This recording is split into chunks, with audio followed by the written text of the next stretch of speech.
Hard times are ahead as we see this disaster being formed. America is heading in the direction of a fallen empire. You came here for the truth, so let me unveil that for you. Let's look at this article out of CNBC. Job creation kept the pace in December, with the U.S. economy creating 252,000 jobs to close out the year, while unemployment rate dropped to 5.6%. You should know that everything is just fine. You can read Jim Cramer's top 10 stocks for the year. You invest in them and you will be a billionaire. That's right. So we need a real heavy dose of reality after getting all this propaganda. If you read the newspaper, you actually pick up a newspaper and flip through it, you'll get about 99.9% propaganda. But here at the Money GPS, we need to break down this to get the real truth. Euroslide could take it to parity with the dollar. Now, of course, I just suggested to you that America is going to fall. So is it America that's going to fall? Is it the EU that's going to fall? The entire Euro area? What exactly is it? And the fact is that all dominoes will fall. I've said that 100 times, and I'll say it 1,000 more. You need to understand that, yes, right now, the US dollar is doing better. But when you look at the wider scheme of things, they're all bad. Yes, right here we had it going down to 118, and that is historically going back into the 1999 levels. I talked about it before, won't get into it, but we see how the real economic situation in the US is, and we have a lot to worry about. Let's go here. They're talking about the GDP growth that they had. They said it was 5%, and it was so amazing how well they did. But they said this: if you didn't count payments made by consumers towards mandatory government healthcare, Obamacare, GDP may have been negative growth for the last quarter. Now, that's not even factoring in all of the things that I've been talking about, just specifically the Obamacare.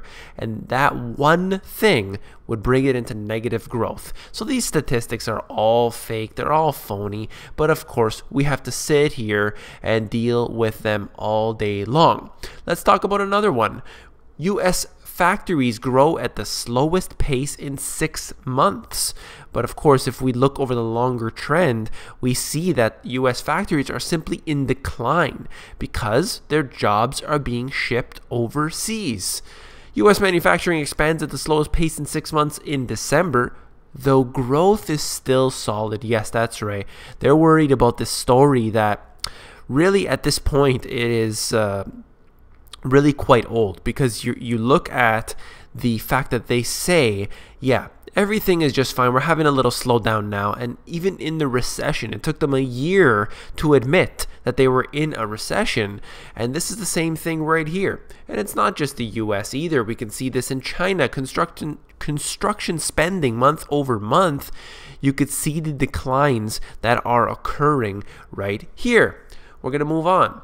Saudi prince says that oil will never be above $100 a barrel again. I guess he doesn't believe in this inflationary mode that will eventually take place. However, he says $100, never again. He also said this, which I found very interesting, that there is a theory about this oil price to pressure the Russians, how they're working together with the US. I talked about it back in October, and here we are today. Many sites have shared my same views since then. And he says, 2 words, baloney and rubbish. I'm telling you, there's no way the Saudis would do this. This is going to hurt Saudi Arabia. And the reason that I find this really laughable is because it's a war. In a war, they will do anything. The US and the Saudis must be working together right now in order to perform sanctions on Russia, on Iran. And this is what they'll do. It's not something that they necessarily want to do, but if it's going to mean that they are partnered up with the US, they are probably being compensated in some way. We don't know for sure, but to just go out and flat out suggest that it's not happening, that's really ignorant. And he said, but I'll tell you, Saudi Arabia and Russia are in bed together here. We're both being hurt simultaneously. There's no political conspiracy whatsoever against Russia. That's right. This just goes to show you how funny the propaganda is, because they know in this type of interview it's going to get a lot of attention, and obviously this type of information will be spread throughout the mainstream media, and it's just going to go to show you that he is there to be nothing more than a propaganda arm for the Saudis and for the wider world. In my book, I talked about oil prices and the tension that is caused around it. The Shah told the New York Times in 1973, certainly, and how you Western nations increase the price of wheat you sell us by 300%, and the same for sugar and cement. You buy our crude oil, sell it back to us refined as petrochemicals at 100 times the price you've paid to us. It's only fair that from now on you should pay more for oil. Let's say 10 times more. And this is exactly the kind of thing that happens. You see the tension that forms in between nations, all because of a single commodity, and one being the most important, or one of the most important, and that is oil. Let's move on to this right here, which is really what worries me ultimately in the wider grand scheme of things. Venezuelans throng grocery stores under military protection. You could see this right here, the military's on the streets, the people lined up just to get simple food items. They're looking for detergent, they're looking for soap. What's going to happen here when you have an inflation rate that has gone far beyond 60%, and it's going to continue? When you have turmoil, when you have tension, when you have geopolitical actions, when you have civil unrest, you have these type of things that take place. So I asked the question to you, what's stopping the US from entering this similar scenario? What's stopping the EU from this similar scenario? Look at what happened in Brussels, a country like Brussels, and it erupts because of certain things. They're upset about austerity measures one day, perhaps they're upset about the government the next day, and this has happened in so many different cities, and we see it here now being a big problem in Venezuela. And I tell you right now, from the historical analysis that I've done, this could very well happen in every major city around the world for different reasons. And this is another thing that I've seen, article out of Reuters. Nordic countries are leading a shift by rich nations towards cashless societies, providing a test case whether the lower cost and convenience of using the cards and smartphones for payments outweigh the risks of fraud and some people left behind. Now, we look at the cashless society, and they even say right here, we're headed for more and more for a cashless society.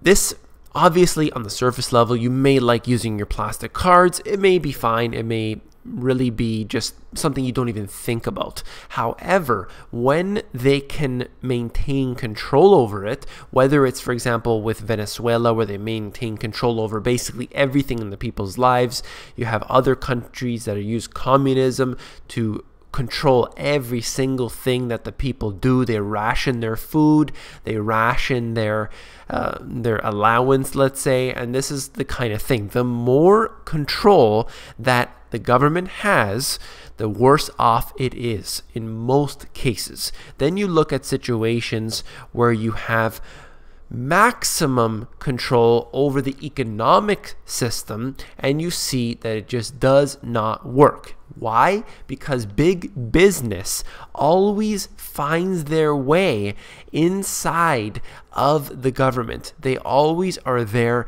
to basically find a way to have their own cronies, to get in there and really make money for themselves, for their partners. So this is the kind of shift that I see occurring, that's happening right before our very eyes. I want to just get into this thing before I close off for today. I'm going to be giving out a live Q&A session on YouTube. I hope you guys are interested in that. I really want to know that if you are, and we can just basically get into a few issues. You can ask me questions live and I can respond to you on the air, and I think this would be a really great idea. You know, a few days ago I spent maybe about 3 to 4 hours replying to emails and answering comments, and this may be a way for me to do so interactively. You guys can reply to me live, and I can talk right back to you, and we can do it on the air. This would be a great thing to do, and I believe there would be a way for then I could save the video and you could watch it later. What I'd like to know from you is, obviously we're in different time zones, we're all around the world. I'm in the Eastern time zone. I'd like to know what time, what days would be preferable to you. I'm not really sure where you want to go with this. If you're even interested, perhaps at this point, just let me know if this is something that you're interested in. You can comment down below, or you can email me directly.